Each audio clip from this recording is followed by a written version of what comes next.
Ok. Bienvenidos, bienvenidas a este seminario del Departamento de Biología de la Facultad de Ciencias de la Universidad de Chile.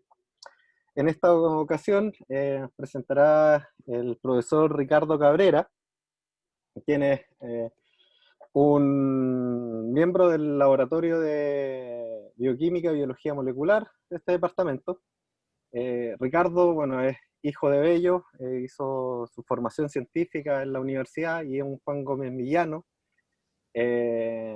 Hizo la licenciatura en Ciencias con mención en Biología en la facultad, hizo el doctorado también en Ciencias con mención en Biología, y bueno, Ricardo es parte de este grupo de Bioquímica y Biología Molecular, diría. Ricardo es una persona que de hecho le da el centro, yo creo, al grupo entre el resto de los que estamos ahí.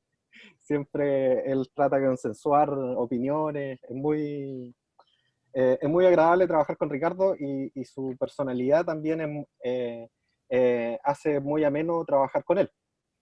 Bueno, para mí Ricardo es un académico brillantísimo. Él ha abierto varias líneas de investigación en el laboratorio y ha asentado varias metodologías. De hecho, la cristalografía, que es una de las metodologías que yo más uso en mi investigación, fue iniciada por Ricardo. Ricardo fue el que partió con esta idea de poner cristalografía, por lo que me cuentan. Yo todavía no llegaba, y en el laboratorio eh, hizo contactos con Brasil y puso mucho de su esfuerzo justamente para tener un sistema automatizado hoy en día de cristalización de proteínas en el departamento, que está disponible para nosotros hoy en día. Y así, bueno, Ricardo, los intereses de Ricardo son diversos. De hecho, yo siempre le digo, Ricardo es muy biólogo, para mi punto de vista. Sus intereses, sus preguntas siempre son muy apuntados a la biología, entonces utiliza diversas metodologías para resolver sus preguntas de investigación. Y de hecho, uno de los intereses, yo creo que de toda la vida, de lo que he conversado con Ricardo, es esta pregunta del origen de la vida. Y que en el último tiempo Ricardo ha estado poniendo esfuerzo para poder implementar una línea de investigación relacionada con la pregunta que intriga a muchos biólogos en el mundo, que es cómo se originó la vida. Entonces, eso es lo que les va a presentar hoy, eh, la vida antes de la bioquímica. Y sin más preámbulos, dejo con usted al profesor Ricardo Cabrera. Gracias, Víctor. Gracias, Alex, por la invitación y gracias, colegas, por estar aquí. Voy a compartir pantalla.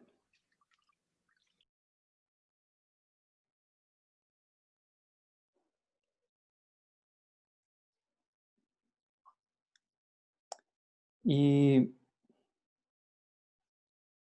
bueno, efectivamente, como dice Víctor, este interés por la pregunta del origen de la vida es algo que me ha acompañado desde yo diría que el pregrado, por la interacción con profesores con los que me he ido encontrando, el profesor Titureta, el profesor Carlos Medina, y luego en el resto del- de la trayectoria académica con colegas de otras partes. Eh, el, el tema de la charla tiene que ver con el origen del metabolismo y, y en este campo de investigación del origen de la vida hay dos enfoques complementarios para abordar la pregunta.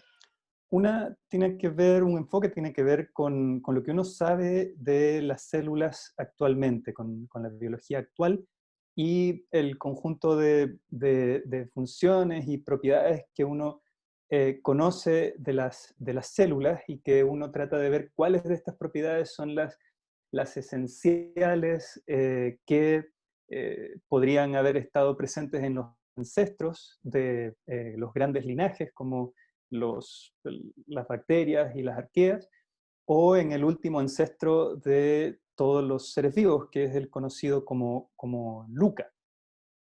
Y otro enfoque complementario que es a partir de los conocimientos básicos, fundamentales de fisicoquímica, que tienen que ver con también lo que en el campo de la geoquímica se consideran como las condiciones de la Tierra primitiva.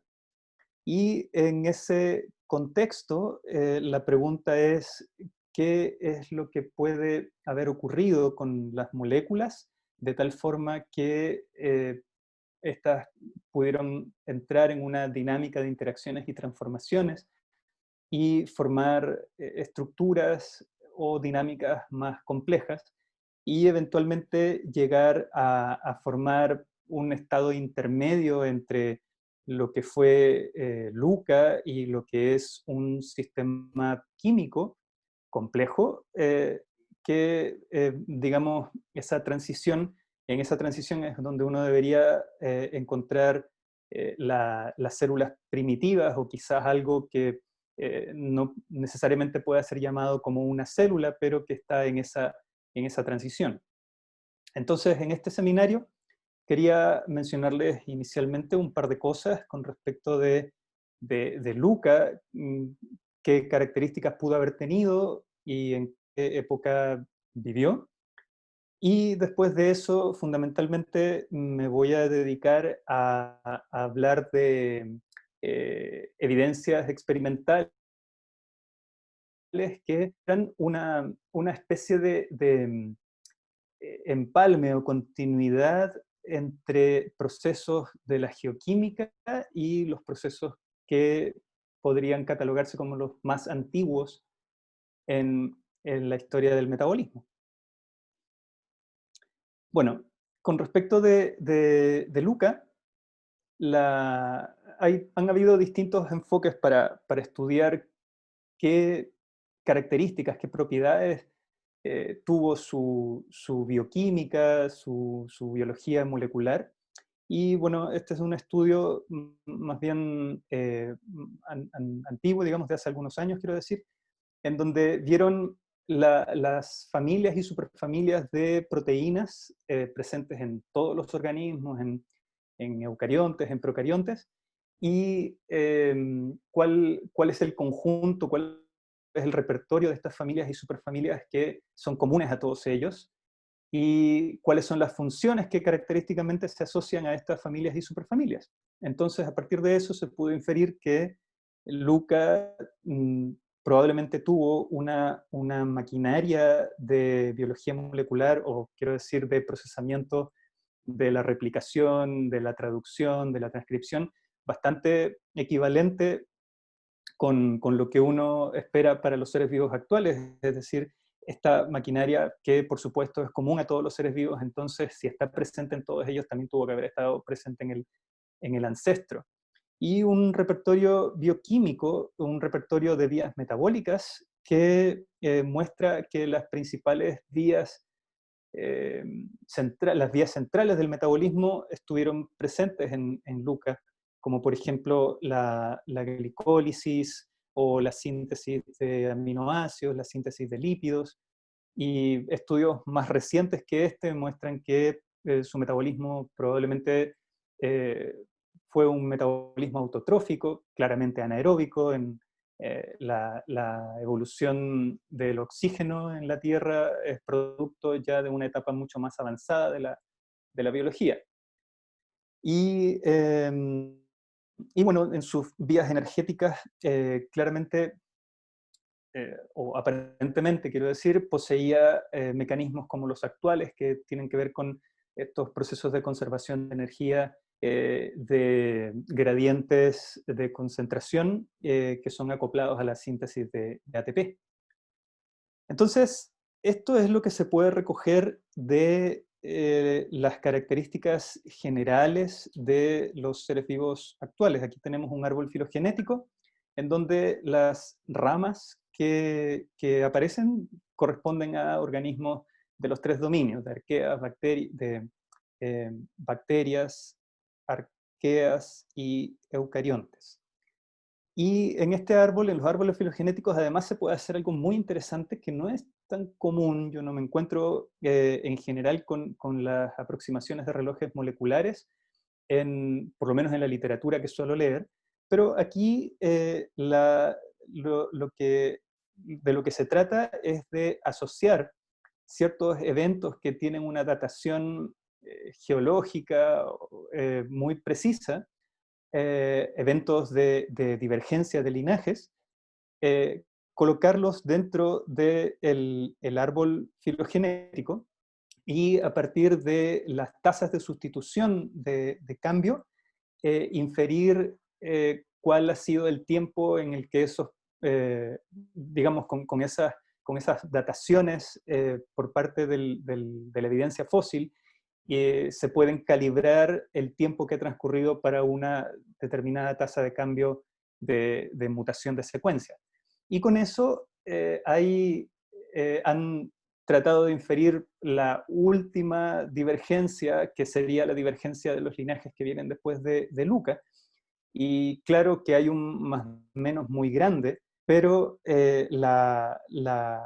se plantea la posibilidad de que la divergencia de los linajes que provienen de Luca ocurrió en una época muy primitiva en la historia de la vida del planeta. Aquí tenemos la división de las eras y eones de la Tierra, y el león arqueano es, una, es un eón muy antiguo para el cual las evidencias de corteza primitiva aún existen. Sin embargo, el eón adeano se caracteriza porque no presenta o no es posible encontrar muy fácilmente, o del todo no es posible encontrar evidencias de la corteza que había en esos tiempos, porque era tiempos en los que la dinámica del planeta que recién se había formado contenía ocurrieron eventos cataclísmicos que, digamos, borraron la posibilidad de poder registrar digamos, de que esa corteza se conserve. Eventos cataclísmicos como el bombardeo de meteoritos tardío, o incluso el impacto de un cuerpo astronómico del planeta, del tamaño del planeta Marte, que impactó sobre la Tierra 1 y generó la Luna y el planeta que después se conoce como la Tierra 2, que es en donde nosotros estamos. Digamos, la consecuencia de ese evento, de ese impacto. Y entonces este estudio nos muestra que Luca pudo haberse originado en una época bastante turbulenta en la historia del planeta, la época inicial del planeta, y otras evidencias indican que, evidencias de isótopos de oxígeno en circones, indican que en esa época ya se podían haber formado masas de agua importantes en la superficie del planeta, y entonces estamos hablando de un escenario en el cual hay una actividad geológica muy intensa y la presencia de masas de agua. Ese es el escenario en el que Luca apareció inicialmente, o pudo haber aparecido inicialmente. Esto se debate muchísimo. Hay contendores que argumentan que probablemente el origen o la existencia de Lucas fue muy posterior, pero de todas maneras estamos en un tiempo en el que la actividad geológica de la Tierra era mucho más intensa que la actual, y era un tiempo en donde las masas de agua ya se habían formado. Eh, ¿Qué escenarios actualmente nos recuerdan ese tipo de contextos?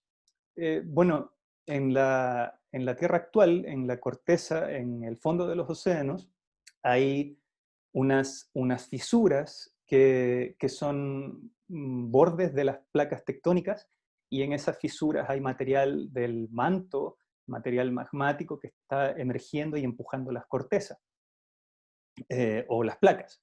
Y entonces estos son los denominados bordes divergentes, y en estos bordes divergentes se encuentran en los distintos océanos, en el fondo de los distintos océanos, en el Atlántico, en el Índico, y en esas zonas entonces tenemos esta, esta, mm, este contexto en donde se está generando corteza nueva y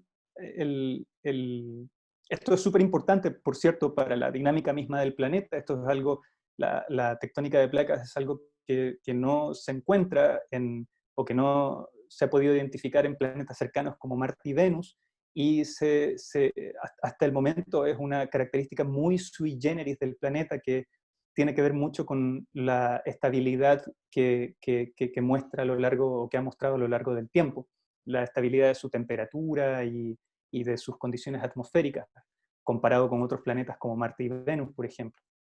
Y bueno, entonces en estas zonas la corteza presenta fracturas y el agua, que estamos hablando de kilómetros de profundidad, una columna de kilómetros de agua, el agua penetra por estas fracturas y se acerca entonces a la fuente térmica, al magma, y en esas condiciones de alta presión y alta temperatura, el agua se transforma. El agua pierde ciertos componentes, como el magnesio, por ejemplo, se acidifica y entra en equilibrio con los constituyentes minerales de las rocas. Entonces es agua que va a contener hierro, metales de transición, ácido sulfídrico y es este fluido termal con características muy reductoras.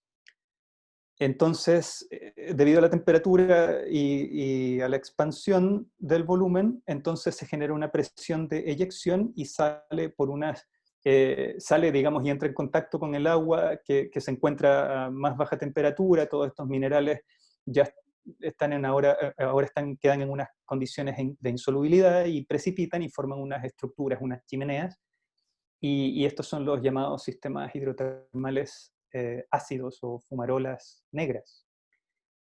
Y ahí el agua que es eyectada entonces tiene esta cantidad de componentes que favorecen procesos de reducción y se encuentran en el caso del océano primitivo, con un océano que tiene una gran cantidad de CO2 disuelto. No solamente están estas fumarolas negras de fluidos ácidos, sino que también alejados de los bordes divergentes, a algunos kilómetros, también se encuentran unos sistemas hidrotermales en donde el agua se encuentra con un tipo de mineral, un mineral derivado del manto, pero que ya no se encuentra en esta alta temperatura, sino que ya está un poco más diferenciado. Este mineral del tipo olivina, en contacto con el agua, sufre un proceso que se llama de serpentinización y genera hidrógeno molecular y condiciones alcalinas. Entonces tenemos estos sistemas hidrotermales alcalinos y los sistemas hidrotermales ácidos. Y desde su descubrimiento, más o menos en la época de los 70s, finales de los 70s en realidad, se han ido proponiendo como escenarios plausibles para el origen de la vida, y también como escenarios que presentan una diversidad y una productividad de biomasa muy intensa, comparable a la productividad de, de, eh, de sistemas ecológicos, digamos, en el continente o en los mares, en la superficie del mar. Estas zonas, en el fondo del mar, en estos sistemas hidrotermales, no está presente la energía luminosa y toda esta productividad de biomasa básicamente proviene de la energía geotérmica, de la energía y del potencial de oxidorreducción de estos fluidos. Entonces, hay una diversidad y una cantidad de organismos presentes en estos ecosistemas también. Y bueno, eh, estos sistemas, por lo tanto, se han tomado como modelos para como modelos de escenario de origen de la vida. Y eso es, digamos, importante para lo que les voy a seguir narrando a continuación. Entonces, está este sistema en donde hay un fluido con alto potencial de reducción que se encuentra con CO2 disuelto en el océano, y entonces está la posibilidad de que ese CO2 se reduzca y genere compuestos orgánicos. Aquí es donde entra o donde se intersecta las vías metabólicas de fijación de carbono, que digamos hacen eso, lo mismo hacen, pero con enzimas y con procesos bioquímicos. Y entonces, dentro de las vías metabólicas de fijación de carbono, una de las más estudiadas que tienen relación con este eh, problema de la fijación de carbono primitiva. Una de las vías más estudiadas es esta vía de Wood-Ljungdahl, y entre todas las 5 o 6 vías de fijación de carbono conocidas, esta es la única que es lineal. Las otras son vías cíclicas y que requieren ATP. En este caso, esta vía se encuentra en metanógenos y en acetógenos, arqueas y bacterias, respectivamente. Y por lo menos en el caso de los acetógenos, la formación del compuesto orgánico, la fijación del carbono, no depende de la necesidad o de la participación de ATP. Hay variantes de esta vía que no dependen de la participación de ATP. Es decir, el proceso mismo está acoplado de tal forma que es espontáneo hasta la producción del compuesto orgánico desde CO2. Y lo que tenemos aquí es distintas etapas de la vía en la que el CO2 va cambiando de estado de oxidorreducción. Tenemos un estado ya como el formiato o un estado como el formilo, otros estados de oxidación del carbono en donde ya está reduciéndose, y eventualmente llega al estado de grupo metilo, y ese grupo metilo, en el caso de los metanógenos, sale como metano, y en el caso de los acetógenos se encuentra con un monóxido de carbono que también fue producido a partir de CO2, y entonces entre el metilo y el carbonilo se forma el enlace covalente que nos genera un ácido acético, básicamente.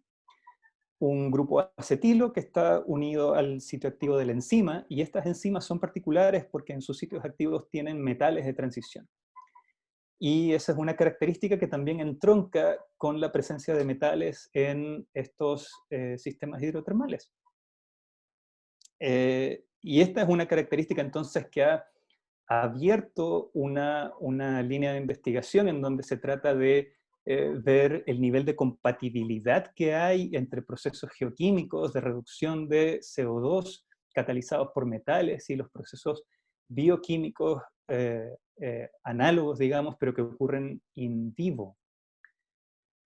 Aquí sencillamente un esquema para mostrar cómo es que esta vía en la que el CO2 se reduce hacia metano ocurre en los acetógenos. A partir de esta vía se puede generar el acetil-CoA, que después alimenta el resto del metabolismo. Y por supuesto estos organismos son autotróficos. Entonces, en la vía de Wood-Ljungdahl tenemos esta reacción de la acetil-CoA sintasa, que también realiza la actividad monóxido de carbono deshidrogenasa. Y entonces, bueno, aquí tenemos el CO2 que genera el grupo metilo, como les había mencionado, y que eventualmente se encuentra con el monóxido de carbono. Y estos esquemas muestran los clústeres de azufre y metales de transición como hierro y níquel que se encuentran en el sitio activo de la enzima. Por otra parte, el esqueleto peptídico que sostiene a estos clústeres en el caso de uno de los dominios de esta enzima donde está el sitio activo, se trata de un Rossmann fold. El Rossmann fold es un plegamiento que se cree o se estima que es uno de los más primitivos en todo el conjunto del repertorio de plegamientos conocidos en la naturaleza, plegamientos de proteínas. Entonces, esa es otra evidencia más que apunta hacia la primitividad o hacia el carácter primitivo de esta vía de Wood-Ljungdahl, la presencia de metales de transición y la participación de un plegamiento como el Rossmann, que es muy primitivo. Bueno, entonces ahora les voy a mostrar algunos pocos casos en donde se ha trabajado con respecto de esta eh, posibilidad de mm, recrear en condiciones de sistemas hidrotermales lo que esta enzima está haciendo en la bioquímica. Y el primero, uno de los más relevantes, que fue publicado hacia fines del siglo pasado, en medio de una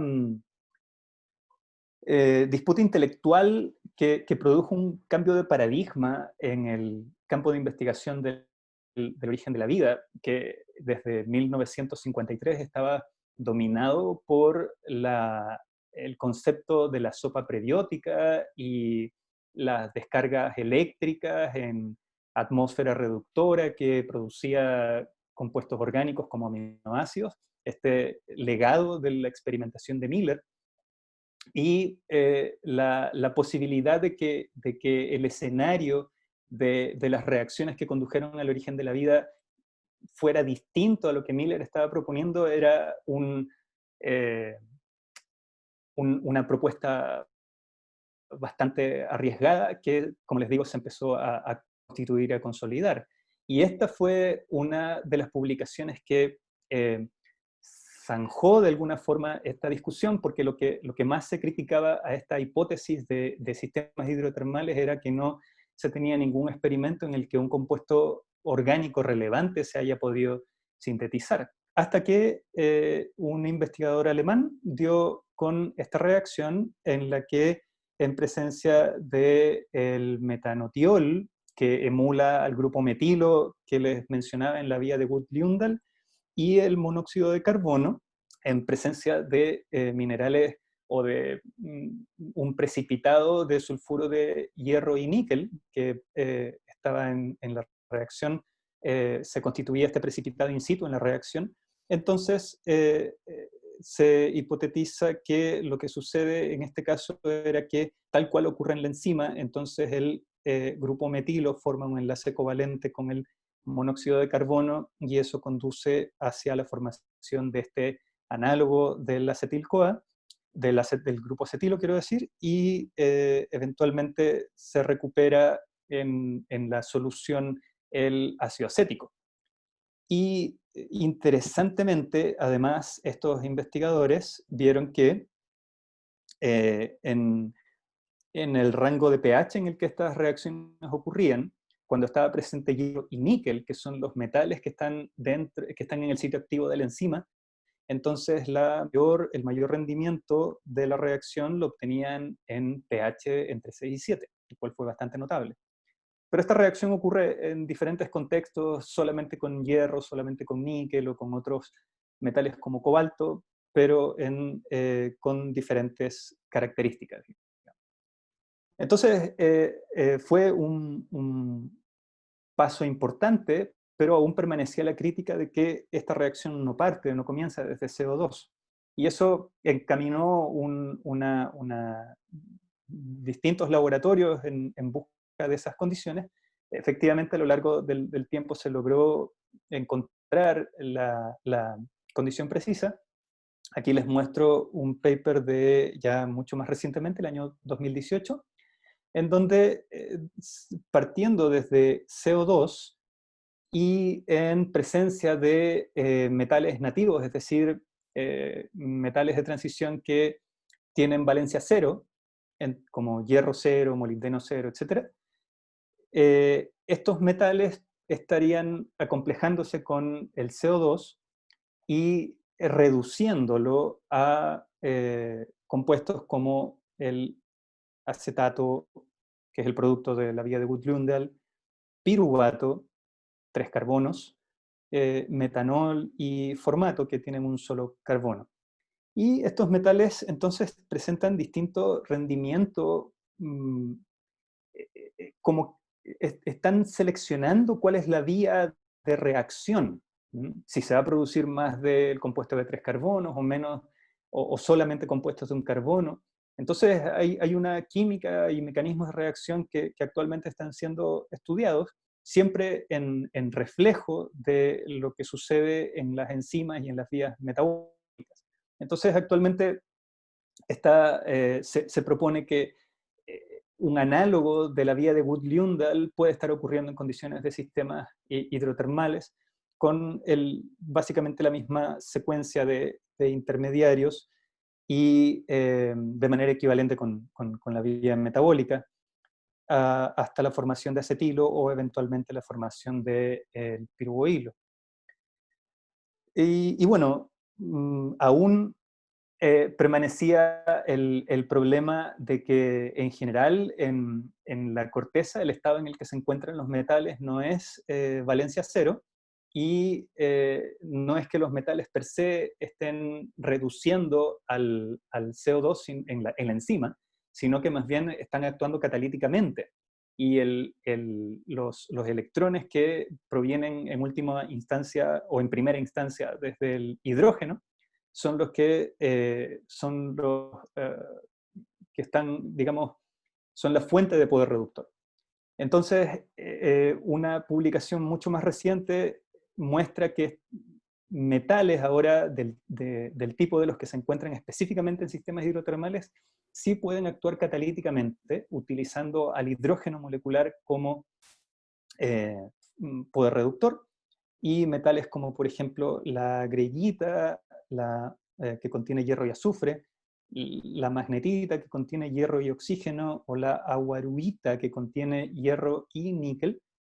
Entonces, en condiciones de alta presión, aproximadamente 100 atmósferas, y altas temperaturas, o condiciones compatibles con sistemas hidrotermales, permiten que el hidrógeno sea consumido para la reducción del oxígeno, del CO2, quiero decir, y con la consiguiente formación de formato o metano en consonancia con la vía de Wood-Ljungdahl. Y eso, en los distintos casos, con los distintos minerales, se forman compuestos de distinta especie, como lo veíamos en la diapositiva anterior.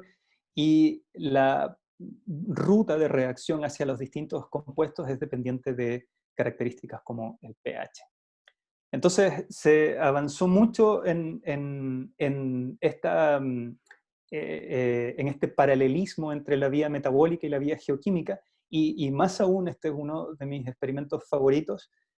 Este sistema se hizo con microfluidos, con dos inputs de fluidos, como lo que se esperaría para los sistemas hidrotermales, en este caso tratando de reproducir los sistemas hidrotermales alcalinos.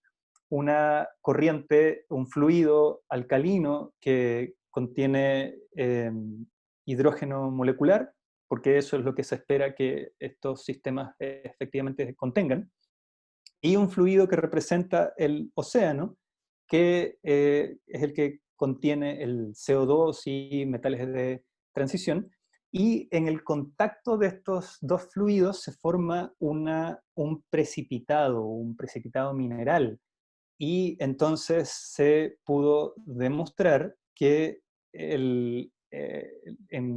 cuando se pone en marcha este setup experimental, se puede reducir el CO2 a formiato. Se demuestra que efectivamente el CO2, obviamente que está contenido en el compartimiento oceánico, es el que se está reduciendo, y no es una contaminación de otra especie, digamos, es el que está formando el formiato, que el hidrógeno molecular del compartimiento hidrotermal es el que está proveyendo el poder de reductor, porque si se elimina el ácido sulfídrico, por ejemplo, no es capaz de proveer el poder reductor, y que los protones del lado del compartimiento oceánico son los que se quedan finalmente en la molécula de formiato.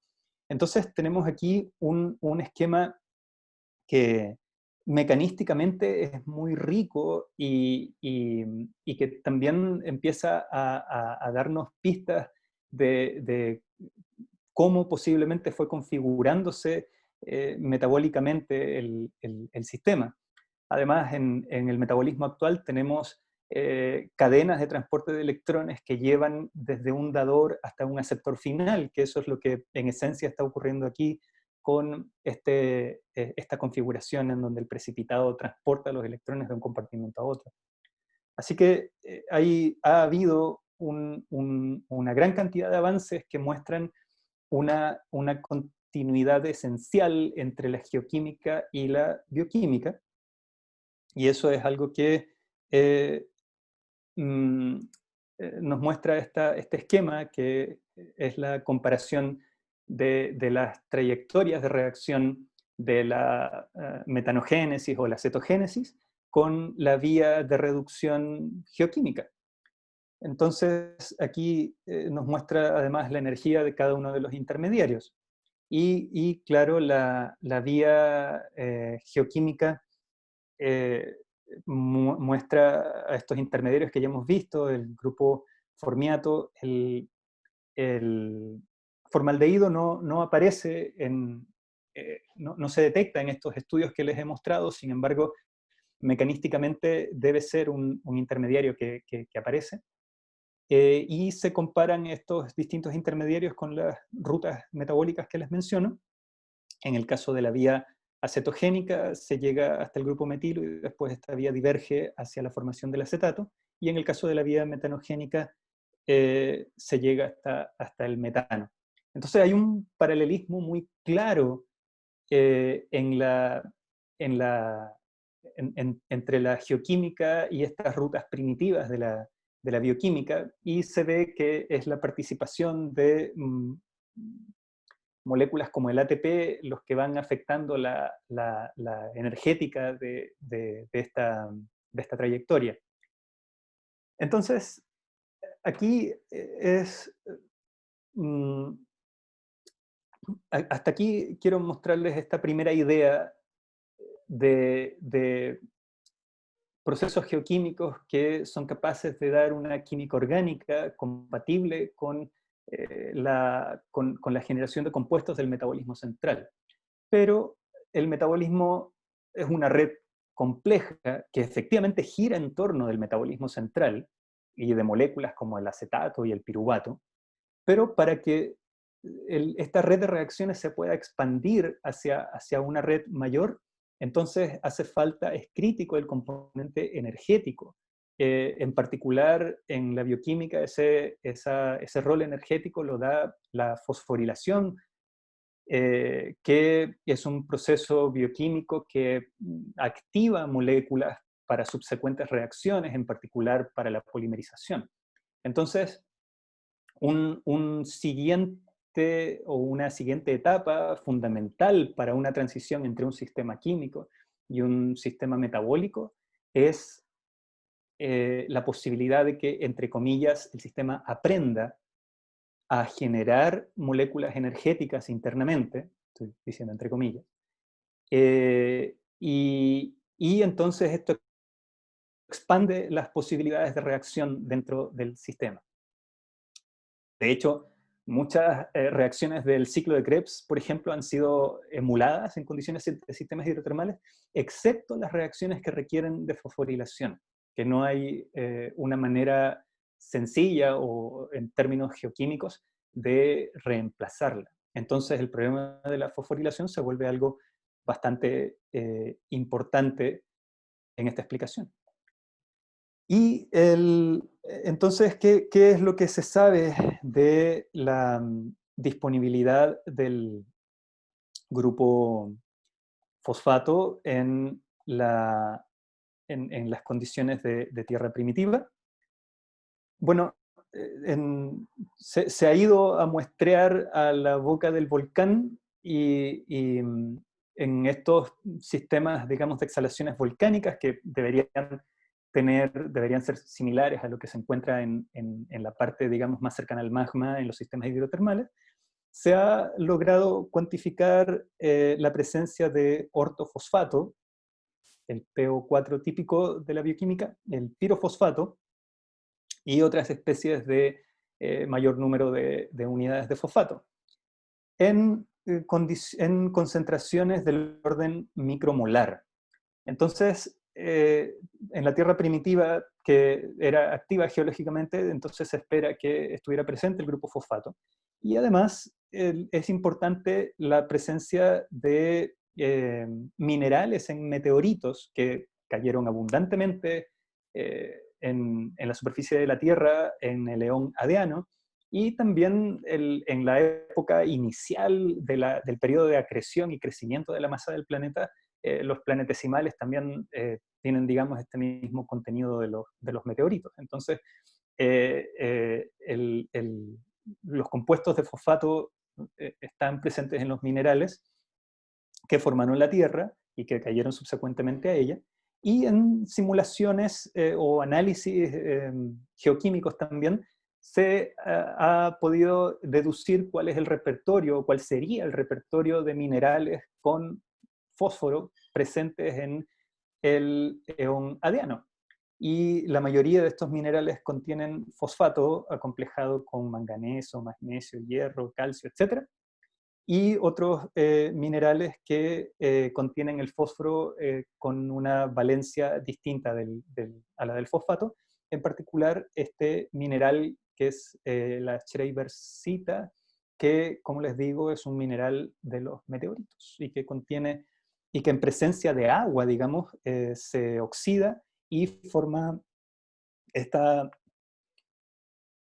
este repertorio de compuestos que incluye el ortofosfato y el pirofosfato. Entonces, el gran problema no es la disponibilidad, sino que la concentración, porque son compuestos muy insolubles los fosfatos.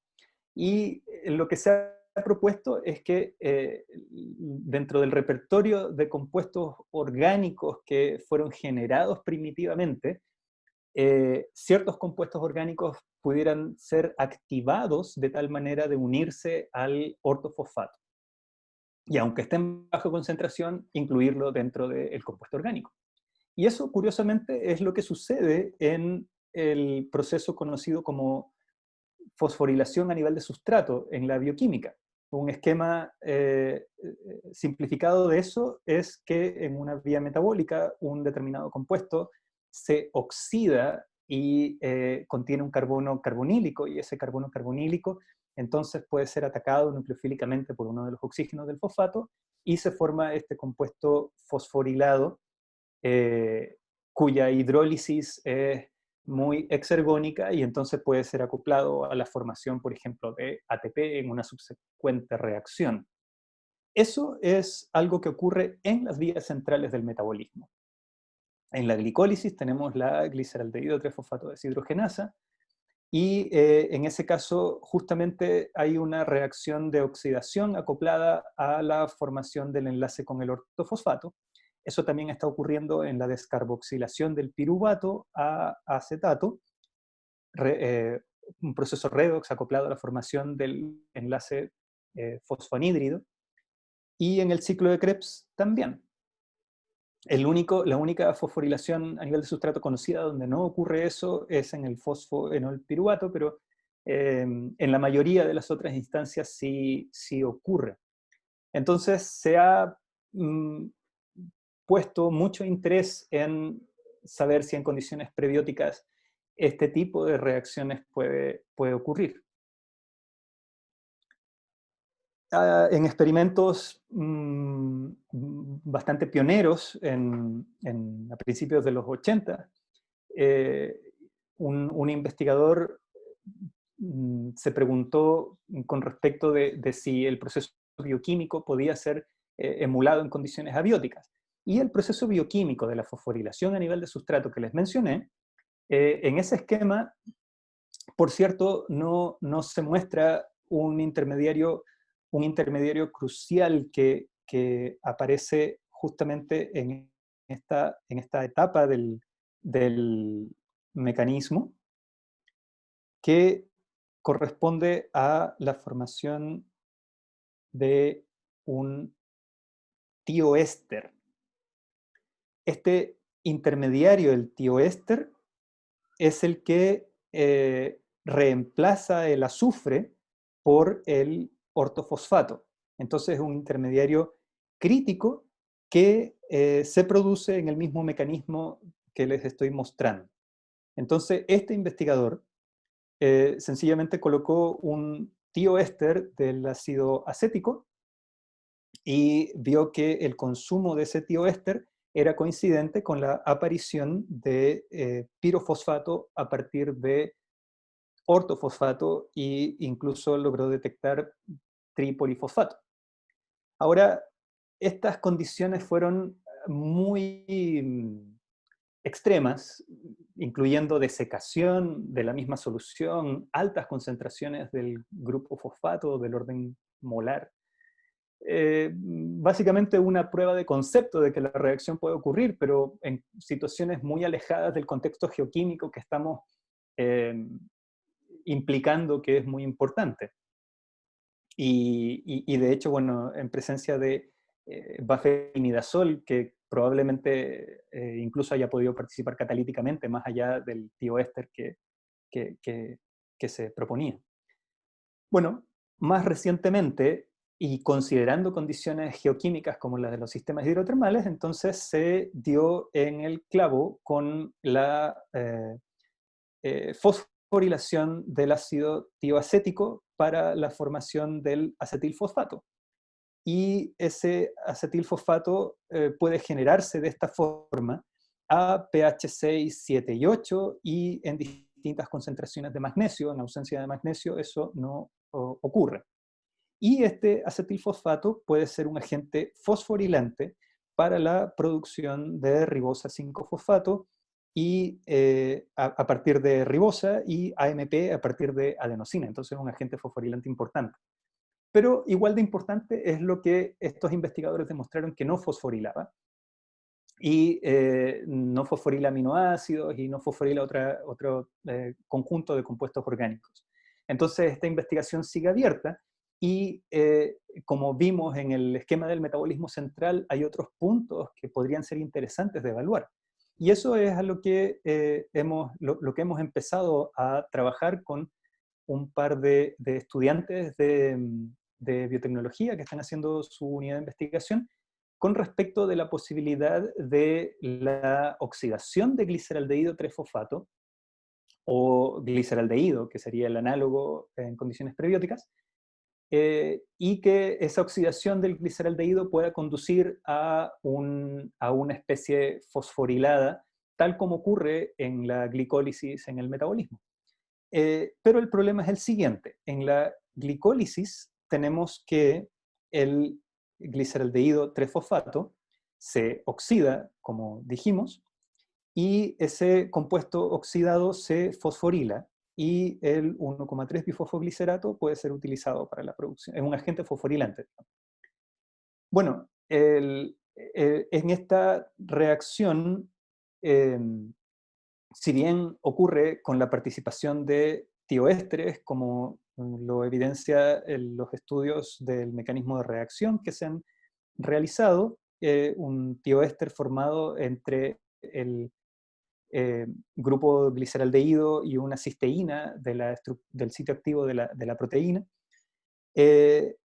no participan metales de transición en esta reacción. Sin embargo, hay un análogo de esta reacción que ocurre en arqueas principalmente y en ciertas bacterias, según se ha estado descubriendo últimamente. Es una reacción en la que participa un metal de transición, el tungsteno, y en ciertos casos el molibdeno. Y el problema con esa reacción es que no es fosforilante. Es decir, el gliceraldehído 3-fosfato se puede oxidar a 3-fosfoglicerato, el aldehído pasa a ácido carboxílico, pero no hay conservación de energía en la forma de este compuesto intermediario fosforilado. Entonces, si uno ve el mecanismo de la reacción, ahí está participando el tungsteno, que se une con el carbono del aldehído, uno de los oxígenos del aldehído está coordinándose con el tungsteno, y otro oxígeno del tungsteno, de la esfera de coordinación del tungsteno, es el que forma el enlace covalente para la generación del carboxilo. Y el tungsteno mismo es el que remueve el par de electrones desde el aldehído y lo deja finalmente ya como ácido carboxílico. Bueno, nosotros estamos trabajando en una hipótesis que permite inferir una vía de reacción primitiva, más bien, en la que sí puede ocurrir fosforilación a partir de esta reacción. Es decir, una reacción dependiente de metal de transición, que actualmente en la enzima moderna no es fosforilante, pero que en condiciones primitivas sí podría serlo. Y no voy a explayarme más sobre esta hipótesis porque, bueno, es una hipótesis que acabo de proponer en mi última propuesta de proyecto Fondesit y que está en ciernes y que entonces está en pleno desarrollo y por lo tanto recién se está consolidando. El caso es que con estos estudiantes, ellos están trabajando muy animosamente en saber si es que la superfamilia a la que pertenece esta enzima, cuyo nombre es Gapor, porque no lo mencioné, si la superfamilia a la que pertenece Gapor estuvo presente en Luca o no. Esto es todo lo que se conoce de la filogenia de esta superfamilia, básicamente que hay distintos grupos filogenéticos, lo cual es absolutamente esperable, pero más allá de eso no se puede deducir si estuvo presente o no en Luca.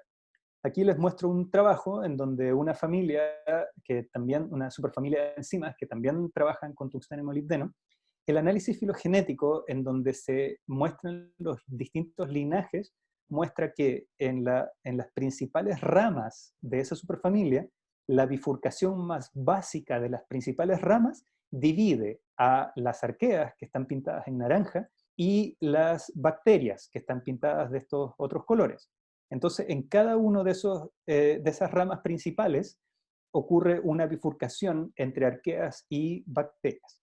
Hay algunas ramas donde efectivamente no hay algunos de estos dominios, pero en la mayoría de las principales ramas está esta bifurcación entre arqueas y bacterias, y con ello los investigadores proponen que esa es una de varias evidencias que apunta hacia la presencia de esta enzima o de esta superfamilia en Luca. Entonces, esa es la pregunta que nos estamos haciendo nosotros: ¿qué tan antigua es esta enzima Gapor comparada con las otras versiones de la oxidación de gliceraldehído 3-fosfato? Y bueno, ¿por qué gliceraldehído? Porque gliceraldehído puede ser generado a través de un conjunto de reacciones abióticas conocidas como reacciones de Formosa, en donde si es que el formaldehído está presente, este formaldehído, y se ha demostrado que esto también ocurre en condiciones de sistema hidrotermal alcalino, puede formar compuestos de 2 carbonos, 3 carbonos, e incluso masas moleculares mucho más grandes y azúcares ramificados. Pero el gliceraldehído es uno de los principales intermediarios de estas reacciones. Y como les mencionaba anteriormente, en la vía de reducción del CO2 al metano, uno de los intermediarios necesariamente tiene que ser el formaldehído.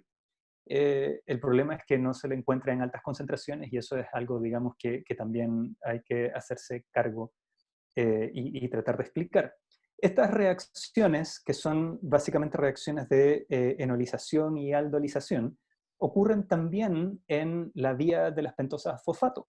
Y en esta vía bioquímica se encuentran intermediarios que también son comunes con la reacción de Formosa, pero que en el metabolismo se encuentran además fosforilados, lo cual me parece extremadamente sospechoso. Entonces, nuestra propuesta básicamente implica una rama adicional a la aparición de compuestos activados fosforilados y fosforilantes. Y eso, digamos, lo que estoy diciendo es que si uno considera que efectivamente la vía que les mostré del acetilfosfato efectivamente ocurre, porque bueno, está todo este conjunto de evidencias en donde el grupo acetilo puede ser generado en condiciones geoquímicas y ese mismo grupo acetilo o el tioacetato, digamos, se puede fosforilar y generar este agente fosforilante. Esa es una vía anabólica en la medida de que la molécula orgánica, el acetato, se está construyendo de nuevo desde CO2 en una vía de fijación de carbono. Lo que nosotros estamos proponiendo es más bien una vía catabólica en la que el intermediario gliceraldehído se estaría oxidando de manera dependiente de tungsteno y generando, de acuerdo a nuestra hipótesis, un intermediario fosforilado. Entonces, nuestra propuesta, digamos, es una rama alternativa a la propuesta que ya existe con el acetilfosfato y nos parece bastante coherente en la medida que en el metabolismo actual la síntesis del enlace fosfoanhidro está acoplado a procesos de oxidación.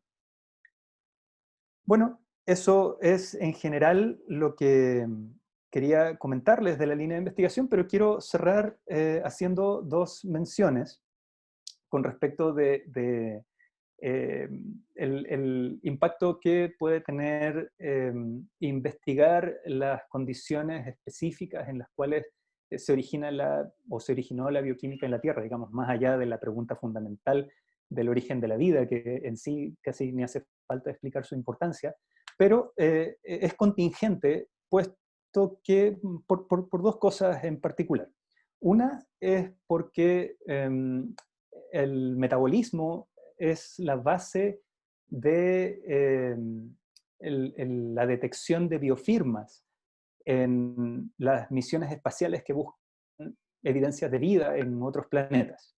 Entonces, por ejemplo, la primera sonda enviada a Marte en 1976, la sonda Viking, hizo un experimento de detección de metabolismo, detección de heterotrofía, digamos, oxidación de compuestos orgánicos, detección de fotosíntesis, que era lo que en ese tiempo se imaginaban como las características fundamentales de un metabolismo.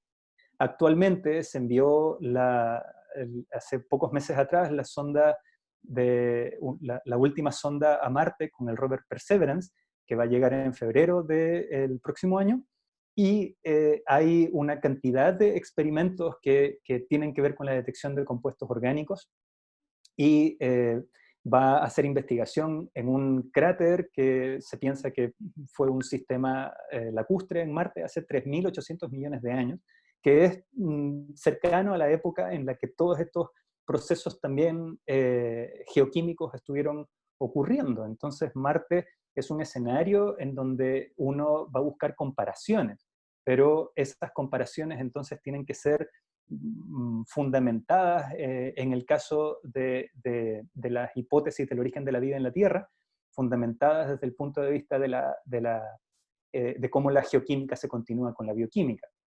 Y bueno, otro caso más reciente incluso es la publicación del hallazgo de un gas de fósforo en las nubes de Venus, que está asociado a la actividad metabólica en el caso de organismos anaeróbicos en la Tierra. Y bueno, el caso es que se está investigando metabólicamente en qué condiciones se produce este gas. Y bueno, entonces es relevante, digamos, cuando los astrónomos se estén preguntando, bueno, cuál es la relevancia del metabolismo para el origen de la vida, si es que estas condiciones pueden de alguna manera ser compatibles en otros contextos, en otros cuerpos astronómicos, es muy importante, y son preguntas, digamos, que van a surgir muy pronto, entonces es importante continuar con este tipo de investigaciones. Y el otro punto que me parece relevante para un área muy especial en el proceso del aprendizaje de la ciencia, es la enseñanza del origen de la vida. Y esto lo ha venido trabajando también recientemente una alumna de la pedagogía de la facultad, María José Vargas. Y el caso es que esta pregunta, que no tiene respuesta, entonces es una pregunta muy crucial para el desarrollo de competencias científicas en estudiantes, ya que tanto los estudiantes como los profesores se están encontrando con un problema que no tiene solución, y entonces permite crear instancias de reflexión, cuestionamiento y creatividad. Más aún, ya en las nuevas bases curriculares de tercero y cuarto medio, se hace por primera vez una mención textual al problema del origen de la vida en el Plan Diferenciado de Ciencias para el módulo número 1 de Biología de los Ecosistemas. Se espera que los estudiantes, de acuerdo con lo que dice el currículum, se espera que los estudiantes sean capaces de explicar el estado de la biodiversidad actual a partir de teorías y evidencias científicas sobre el origen de la vida, la evolución y la intervención humana. Entonces, con María José, analizando esta situación, nos hemos puesto a investigar con respecto de los desafíos que surgen para implementar esta unidad en este módulo, y las preguntas que caen de cajón, las más importantes de resolver, son qué elementos debe considerar una secuencia didáctica para enseñar el origen de la vida, qué metodologías de aula serían más recomendadas para tratar esto en la contingencia chilena, cuál es el potencial integrador de los contenidos que aborda este tema, qué es lo relevante que los estudiantes tienen que saber de un tema que es muy diverso, muy multidisciplinar, y cuánto saben los profesores actualmente del tema. Entonces, María José está encaminándose hacia una propuesta didáctica sobre el origen de la vida, por la relevancia entonces que esto tiene.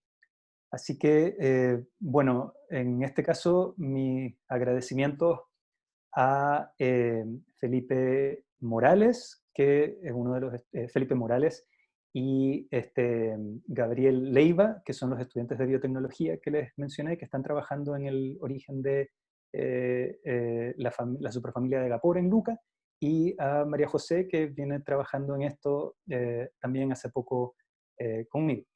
Entonces, hasta aquí quería contarles y, bueno, quedo atento a sus preguntas. Ok. Abrimos entonces el espacio para preguntas. Gabriel Vallejos tiene levantada su mano. Gabriel. Hola Ricardo, ¿qué tal? Me Hola, encantó, Gabriel. muy buena. De verdad encontré que, claro, o sea, súper claro todo, interesante este tema del origen de la vida y cómo podemos acceder experimentalmente a algún tipo de análogo, ya sea a través de experimentos en laboratorio o experimentos naturales. Eh, Sin embargo, me quedé pensando en lo último que mostraste respecto al tema pedagógico, educacional, sobre el origen de la vida. Porque para hablar de origen de la vida, uno debería tener algo así como una especie de concepto implícito de qué va a entender por vida, para decir que se produjo un origen, por decirlo así. Y al igual que hoy en día no hay una respuesta respecto al origen de la vida, menos aún hay una respuesta respecto a qué es la vida, cómo la definimos. Es más, el debate respecto a qué es la vida ha estallado los últimos 10 años. Y los últimos 10 años nos hemos dado cuenta que eran muchas más preguntas que respuestas las que teníamos.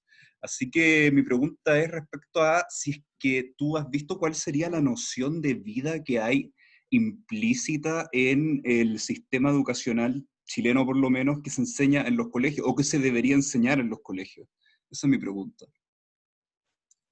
Claro, no, efectivamente no la hay. La manera en la que se mencionaba en el currículum antes era con respecto de la abiogénesis y la teoría de la generación espontánea, y esto en octavo básico, pero más en el contexto de entender la teoría celular, y no en el contexto de origen de la vida.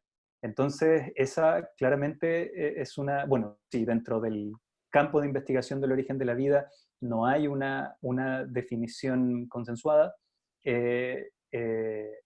la biología entera no la hay.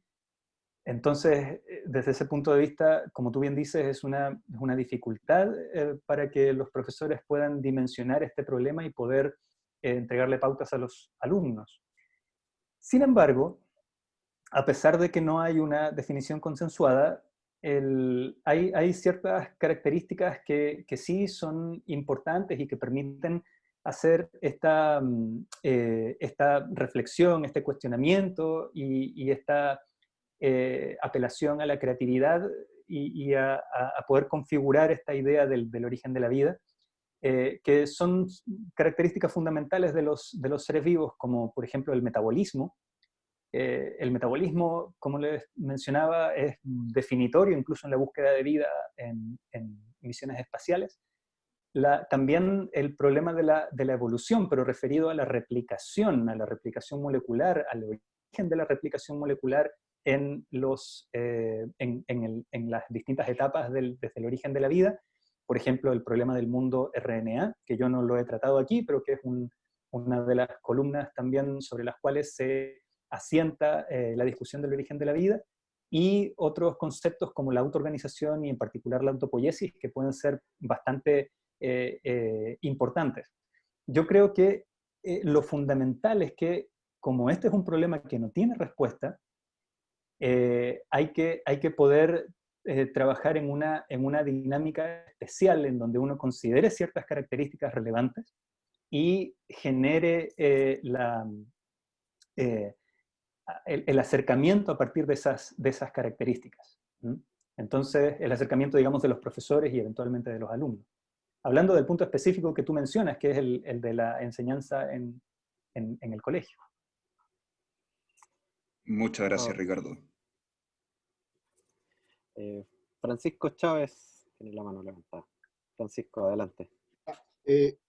Ricardo, no voy a encender la cámara porque se me cortan. De hecho, lamentablemente en algunos momentos te me cortaste el audio, pero bueno, primero que todo felicitarte por tu magnífica charla, digamos. Me trajeron muchos recuerdos, digamos. Yo creo que lo primero que va a pasar es que alguien se va a enojar mucho contigo, digamos. Uy, que no agradecía a Antonio Lascano. Un amigo en común, que quizás es la persona viva que lejos más conoce del origen de la vida, digamos, Antonio Lascano. Yo creo que va a estar muy enojado contigo, muy, muy, muy enojado, así que... Cuando vea el video. Sí, cuando vea el video. Y por otra parte me alegró mucho porque yo creo que me recordaste a dos personas entrañables de nuestro departamento, digamos, a ti Tureta, con sus multicomplejos, no sé por qué me recordaste mucho a Tito, digamos, y a Jerez con los polifosfatos, digamos. Entonces, de alguna forma quiero traer la crítica que tú haces a Stanley Miller, digamos, sí, no vamos a desconocer el aporte de Oparin y Miller, pero yo también, como tú, he sido bien crítico de estas posiciones. El tema del origen de la vida siempre ha tenido, tú lo sabes, digamos, en la historia, todo este background ideológico, todo este background de Guerra Fría, digamos, y yo, y lo digo así, que quede constancia también, una de mis grandes críticas a Antonio siempre es que también con aspectos que no caían en estas descargas de chispas y toda esta sopa, no la aceptaban mucho, digamos. Entonces, ahí es donde yo te traigo a colación el tema de los polifosfatos. Tú conoces que existe un famoso paper de Stanley Miller, digamos, en el año 1995, casi desechando completamente los polifosfatos, los fosfanhidridos, en toda esta etapa prebiótica, digamos. Entonces, de alguna forma, esa es mi pregunta. Si bien entiendo, yo creo que me quedó claro, esta polimerización de enlaces de alta energía es un poco complicado, digamos, hasta qué punto el hecho de que se haya hecho con descargas y chispas, etcétera, y no con estas otras aproximaciones, es más de microfluídica, todas estas cosas que tú has mostrado, de alguna forma pueden, digamos, volver a poner el papel, digamos, de los fosfanhidridos, digamos, en esta época de la energía prebiótica, ¿cierto? Ok, sí, es súper importante. Bueno, parto comentando con respecto de los polifosfatos y termino con esta personalidad señera de Antonio Lascano.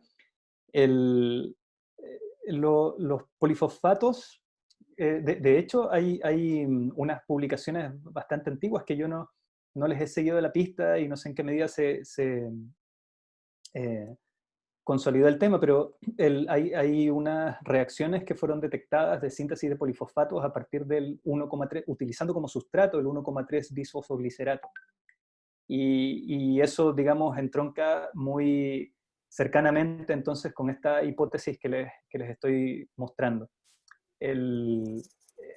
Claro, el paper que tú mencionas en donde se hace esta aseveración de que quizás los polifosfatos podrían no haber sido muy importantes, es algo que tendría que revisarse, pero en esos tiempos una de las principales corrientes que surgió fue la importancia energética de los tioésteres. Entonces, en ese tiempo también estaba Charles de Div, premio Nobel de Fisiología y Medicina, que hablaba de que los tioésteres eran una versión más primitiva de los fosfatos. Y entonces era una época en la que creo que esa idea empezó a dominar. Ahora, el enlace fosfanhídrido creo que es súper importante y por lo menos en la línea de lo que estoy proponiendo, que es que la transición entre un sistema químico y un sistema protobioquímico depende de que el sistema aprenda a generar estos enlaces. Entonces, claro, la formación de polifosfatos queda como una piedra angular ahí en ese caso. Con respecto de Antonio Lascano, sí, efectivamente tienes toda la razón de que, bueno, desde que lo conocí a mí me impactó mucho la influencia de su pensamiento y tuve la oportunidad de compartir con él y con su grupo en el último congreso de Origen de la Vida en enero de este año, justo antes de que en los aeropuertos empezara a aparecer la gente con su mascarilla. Y efectivamente Antonio Lascano propone más, está más de acuerdo con la perspectiva de que el origen de la vida ocurre con el mundo RNA, fundamentalmente porque antes de que el sistema contuviera polímeros capaces de llevar a cabo evolución darwiniana, entonces el sistema no podría ser llamado vivo. Para Antonio Lascano es muy importante, él muy generosamente ofreció una clase el semestre pasado para un curso de origen de la vida que empecé a dictar justamente desde el semestre pasado y lo voy a estar haciendo anualmente, o año a año quiero decir. Y ahí justamente él nos transmitió esta confianza fundamental en que la evolución darwiniana es la característica que gatilla o que es fundamental incluso para definir la vida. Y me parece que justamente, bueno, volviendo a lo que habíamos conversado hace un ratito con Gabriel, el tema de la evolución como característica definitoria del ser vivo, si uno lo considera como fundamental, entonces, claro, uno tendría que considerar que moléculas como el RNA tendrían, y así como lo menciona Lascano, tendrían que haber sido el punto de partida de la dinámica de lo viviente. Ahora, por otra parte, Lascano además tiene un background exquisito porque él fue colega de Oparin y luego de Stanley Miller, y entonces forma parte de esta escuela clásica y fundamental, quizás más que clásica, con respecto de las ideas del origen de la vida. Y la sopa primitiva no es que sea completamente desechada, es un concepto que tiene que adaptarse en realidad, de acuerdo con las nuevas evidencias que vayan apareciendo. Nadie de ese campo sospecha que si uno hace una mezcla compleja, eventualmente, espontáneamente se va a organizar. es una cuestión de qué tipo de compuestos eran sintetizados en esas condiciones. Bueno, Bueno, eso es lo que puedo decir. brevemente, solamente decirte que felicitarte, digamos, de hecho con Andrés Marcolet estábamos comentando, están los equipos de microfluídica, tenemos los microscopios, podemos visualizar polifosfatos con fluoróforos, podemos hacer muchas cosas, así que tenemos que conversar, digamos, ¿ya? Buenísimo. Felicitaciones. Buenísimo, gracias. Alexander Vargas tenía una pregunta. Sí, estupendo seminario, muchas gracias, Ricardo. Yo siempre bueno, como sabemos, este concepto de la autopoiesis ha servido para estimular muchas discusiones, ¿cierto?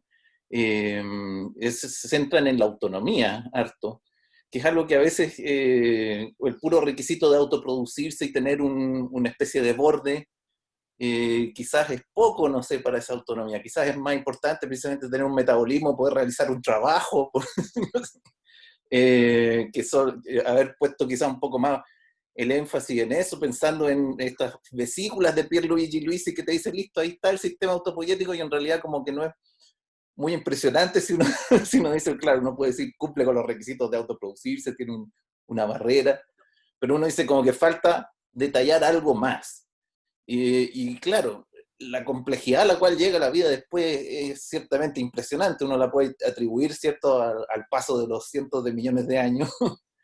Pero yo quisiera preguntarte a ti, ¿qué puntos tú crees que son los más importantes para aumentar la complejidad? ¿Hay alguna cosa que tú dirías que es como un evento que facilita mucho el aumento de la complejidad en la evolución para poder entender mejor lo complejo de los seres vivos, que es como uno de los aspectos más, lo complejo y lo autónomo que más impresionan? Sí, la complejidad a la que yo me estaba refiriendo en esta exposición es la complejidad molecular. La complejidad de tener aminoácidos o polímeros de aminoácidos o estructuras como los cofactores, etc. Y cuando uno se fija en las vías metabólicas, hay reacciones que requieren esta característica de ser activadas por un grupo fosfato, o por otras reacciones también de activación que no necesariamente incluyen al grupo fosfato, pero para poder construir moléculas complejas, entonces es requerido en ciertas etapas cruciales la participación de moléculas como estas del grupo fosfato. Eso es lo que permitiría expandir además el repertorio de reacciones dentro de la misma red, en la medida que las moléculas que se produzcan no solamente tienen que ser complejas, sino que tienen que ser funcionales a la operación de la red. Y entonces la red se ramifica, y ramas significan reacciones que van a seguir ocurriendo continuamente. Entonces ahora uno ya empieza a hablar de la complejificación de la red, del número de ramas en la red. Y por supuesto que en este proceso las vías metabólicas de síntesis de compuestos o moléculas anfipáticas que sean capaces de generar un borde van a ser eventualmente cruciales. Como tú dices, hay experimentación en donde ven que el simple hecho de llevar a cabo reacciones químicas de distinto tipo en condiciones de presencia de vesículas, apartando la reacción del contexto acuoso, las puede acelerar en órdenes de magnitud. Claro, ahí uno tendría que ver qué es lo históricamente relevante. Si uno incluye una molécula anfipática que no tiene mucha consonancia con la época del origen y que es más bien moderna, entonces uno está haciendo la prueba de concepto, como básicamente lo hace Luigi Luisi, pero uno tendría que ir a tratar de buscar lo históricamente relevante, que moléculas ácidos carboxílicos podrían haber sido los que, teniendo una vía plausible de síntesis, entonces pudieron haber generado una membrana. Y por otra parte, también está el concepto de que el hecho de que estas reacciones ocurran en superficie mineral puede favorecer que ciertas moléculas, las que están cargadas negativamente, las que tienen grupos fosfato, las que tienen ácidos carboxílicos, pueden permanecer en la superficie del mineral más concentradas, y otras, digamos, que se pierden, ya no participan de la dinámica de interacciones y transformaciones, pero sí las que permanecen sujetas a la superficie. Entonces, una etapa precelular podría haber sido una etapa de metabolismo de superficie. Y bueno, en todo esto la autopoiesis está implicada desde la base. No es solamente reacciones, no es solamente la síntesis de acetato, sino que es la síntesis de un compuesto que es funcionalmente relevante para su propia síntesis. Si el acetato se puede fosforilar y ser un agente fosforilante para otros procesos que sean relevantes para su propia síntesis, ahí uno está clausurando la funcionalidad del sistema y estableciendo poco a poco la autopoiesis. En este caso, lo que estamos tratando de hacer al hablar del contexto de la transición del sistema químico al sistema vivo, eso implícitamente significa la transición hacia la autopoiesis, es poniendo en relevancia el problema de la energía, del origen del factor bioenergético, de cómo la célula hace todos estos procesos de complejidad, de incremento de complejidad. La profesora Liliana Cardemil había levantado la mano, no sé si quería preguntar algo. Sí, mira, yo encuentro que es un excelente seminario realmente, que uno tiene que pensar mucho cómo fueron las condiciones, te fijas tú, en esa sopa de moléculas que se creó al principio. Pero una cosa que siempre he pensado es, para hacer una célula se tiene que rodear de una membrana. ¿Y cómo ocurrió ese hecho? Porque indudablemente tú tienes las reacciones químicas, puedes tener ciclos de carbono, fijación de carbono, pero para hacer una célula, todo eso tiene que ocurrir dentro de una membrana. Si no, no es célula. Y eso tiene que haber ocurrido en algún momento. Y no sé si hay datos o tú has pensado qué condiciones hicieron de que se formara la bicapa de membrana y mantener entonces rodeado ese caldo de moléculas que empezaron a trabajar. Esa era mi pregunta. Buenísima pregunta. Cuando uno piensa en los lípidos que se generan en el contexto de la bioquímica de la célula, los lípidos se generan a partir de acetil-CoA, digamos, ese es el grupo acetilo, es el ladrillo de construcción de los lípidos en sus distintas versiones. Entonces, el acetil-CoA es una molécula muy importante que si se polimeriza, por decirlo de esta forma, puede formar estas moléculas anfipáticas que van a tener una carga en un extremo y una parte apolar en el otro. Entonces, lo que he mencionado con respecto de la síntesis del del grupo acetilo, necesita ser continuado en una vía prebiótica que conduzca hacia la síntesis del lípido, que también podría tener alguna semejanza con las vías bioquímicas. Entonces, por lo menos el punto de partida del ladrillo de construcción acetil-CoA es plausible de ser sintetizado geoquímicamente. Y entonces, para llegar al lípido, habría que continuar las reacciones de este acetil-CoA que mencioné.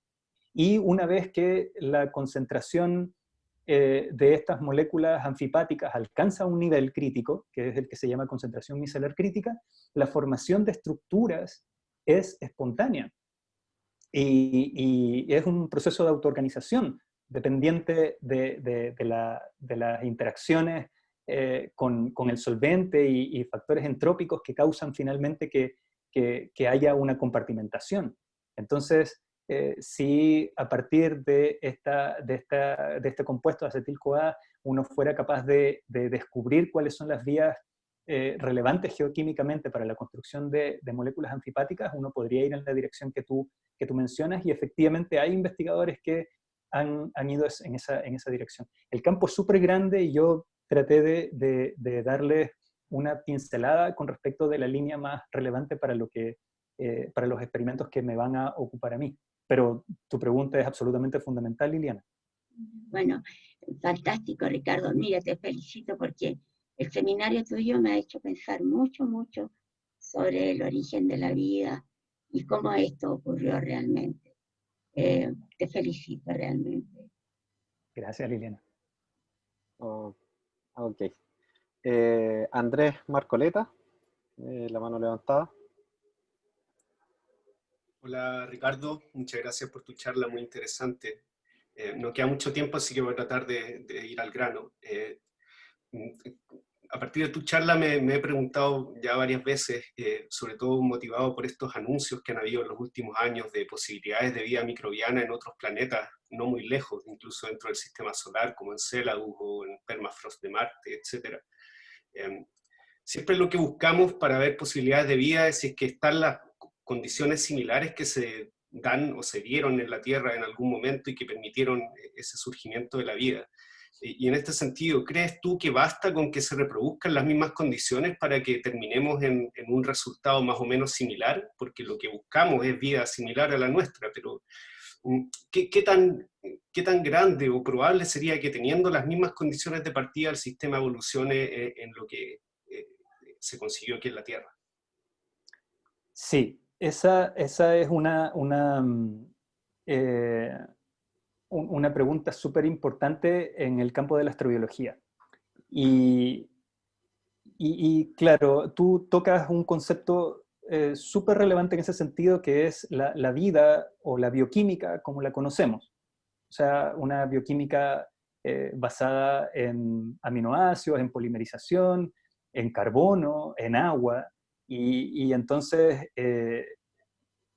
es posible pensar en que otros tipos de átomos podrían estar implicados en una bioquímica como no la conocemos. Bueno, esas son preguntas que también se están tratando de contestar. Y bueno, hay que tener no solamente creatividad, pero sí estar aterrizados con respecto de una cuestión fundamental, que es que lo importante de la autopoiesis es la relación entre los componentes y no la característica física de ellos. Entonces, lo importante no es el agua, sino que un solvente.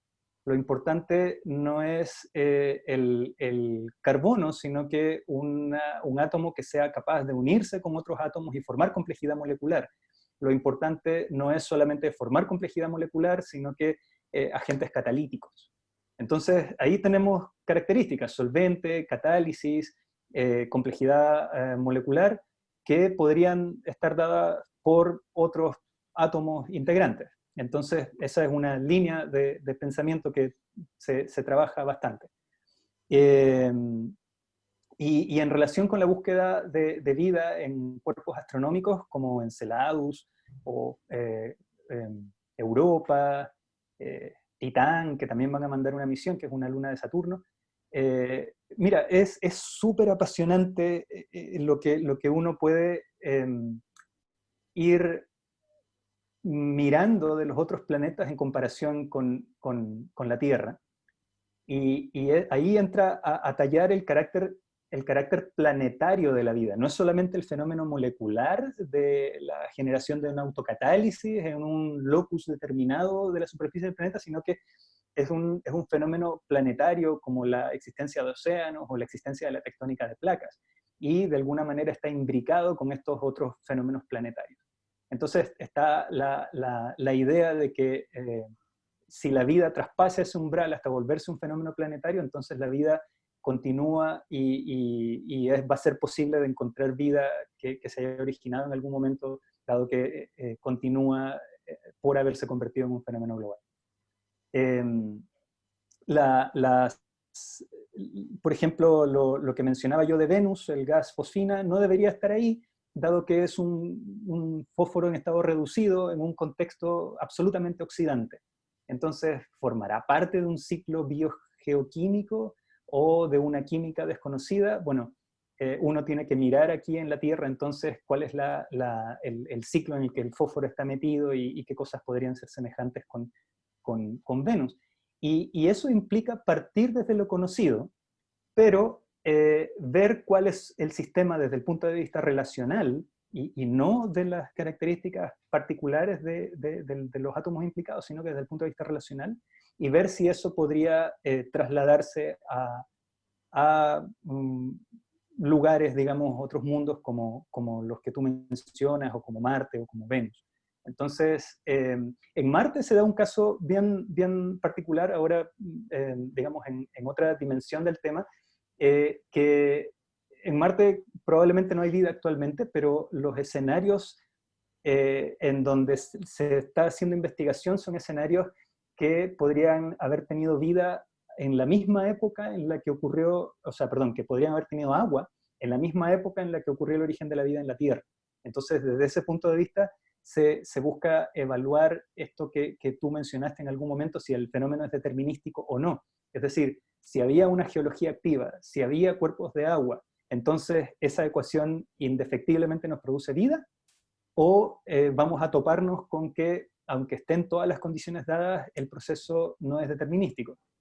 Bueno, así, haciendo las elucubraciones, uno puede ponerse en cualquiera de las dos perspectivas, pero hay que ir allá y determinar. Por eso es que son importantes las misiones espaciales, y yo sí creo que eventualmente van a producir una revolución en la propia biología, en el propio concepto de la vida y cómo se origina. Muy de acuerdo, gracias. Ok. Para ir terminando, el profesor Jorge Podosí tiene su mano levantada. Y acá Sí, yo se metió levanté la y después mano. el profesor Eduardo Kessi. Tienes que darle la palabra a Kessi, si no te Bueno, mata. Ricardo, tiempo que no te veía. Un montón de tiempo que no Sí, he nos vemos. estado en tantos talleres y cosas de los cursos que no he podido estar en los Oye, seminarios. es súper entretenido. Buena la clase, yo me acordé de las clases del curso de evolución. Esta está más ordenada, si me permite que te diga. Estupendo. Pero hay un comentario que quisiera hacer que siempre me surge cuando tenemos estas conversaciones. Desde luego, el tema del origen de la vida tiene muchas dimensiones y todas se agolpan, porque el tema es intrigante y es una cuestión que uno lo motiva, ¿no? Pero hay un montón de dimensiones cruzadas. Una cuestión tiene que ver con el origen de los seres vivos, otra cuestión tiene que ver con la historia de los seres vivos, otra cuestión tiene que ver con qué es en esa historia lo que se conserva, qué es lo que se transforma, cómo es que estas cuestiones cambian y cómo los seres vivos cambian y diversifican. Y ahí quisiera hacerte un comentario, porque esta presentación que tú haces tiene que ver con mostrar de qué manera o en distintos escenarios abióticos podrían producirse metabolitos que uno sabe que participan y procesos de producción de estos metabolitos que uno sabe que ahora están presentes en los seres vivos contemporáneos. Y entonces yo tengo este conjunto de metabolitos, pero ¿qué evidencia, qué podría uno decir?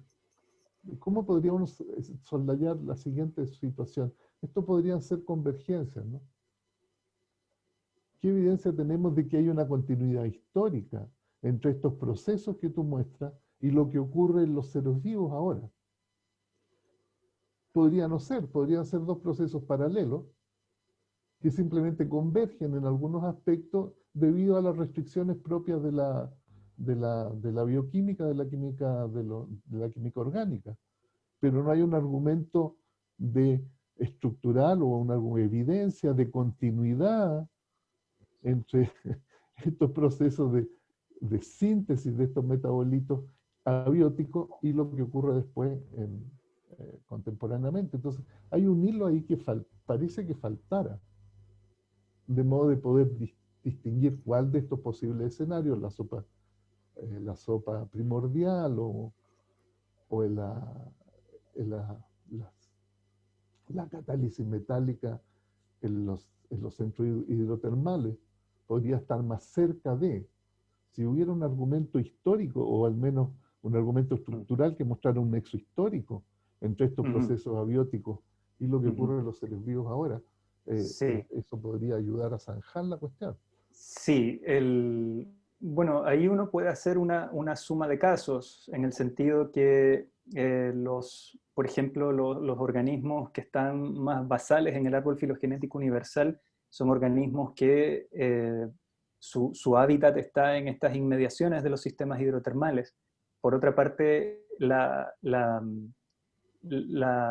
input de hidrógeno y el consumo de CO2, que son los sustratos para estas reacciones, son también los sustratos, los nutrientes, digamos, para el metabolismo de los seres vivos autotróficos en estos sistemas, digamos, hidrotermales también. Y el hecho de que cuando se estudian, cuando se hace screening sobre distintos tipos de compuestos o minerales, son los que más coinciden con ser catalíticos, son los que están presentes en las enzimas. Es el que me gusta Y más. entonces, claro, entonces esa cantidad de casos, por lo menos a mí, al ir observando cada uno de estos casos, se me construye la idea de la continuidad más que de la convergencia. Entonces, y yo creo que, claro, cuando más aún se pone a operar este sistema y lo que te resulta es algo muy cercano al metabolismo, entonces me da justamente la idea de estar escarbando lo más posible hasta encontrarme con la reacción más antigua. Y ahí es donde, al revés, se me hace menos parsimonioso pensar que sea más bien una característica de convergencia. Bueno, pero quizás es una percepción muy personal nomás. Pero eso es lo que en este momento yo consideraría con respecto de tu pregunta, que me parece bastante buena: o es convergencia o es continuidad. Hay investigaciones de química prebiótica en donde no se pesca en absoluto o no se considera relevante la semejanza de las vías de producción de estos compuestos con el metabolismo, sino que lo relevante es que sea una vía de producción de alto rendimiento, por ejemplo, de un determinado aminoácido o de una base nitrogenada. Y entonces las condiciones en las que las reacciones ocurren pueden tener compuestos absolutamente desconocidos para la bioquímica, y sin embargo se generan de esos compuestos en mucho mayor productividad que incluso en estas condiciones geoquímicas que yo estaba mostrando. Los compuestos sí pueden ser producidos por procesos convergentes. La misma descarga eléctrica de Stanley Miller y la generación de aminoácidos a partir de metano, de amonio, vapor de agua, es un mecanismo que no tiene que ver con la bioquímica, y entonces desde ese punto de vista uno diría eso es convergente. Entonces, en este abanico de experimentación hay la que es más semejante a las vías metabólicas y las que no, cada una con sus respectivas justificaciones. Y en ese contexto es donde yo podría poner el tema de lo convergente y lo no convergente que tú estás proponiendo. Hay vías que producen los compuestos y que son convergentes, y hay otras vías que reflejan la bioquímica y que entonces la hipótesis más sencilla es que sean de continuidad. Diría eso yo ahora, no sé. Claro, uno esperaría, el argumento de los metales es interesante, porque uno esperaría en los seres vivos actuales ciertas características del metabolismo que no tendrían por qué estar ahí si no fuera porque son heredadas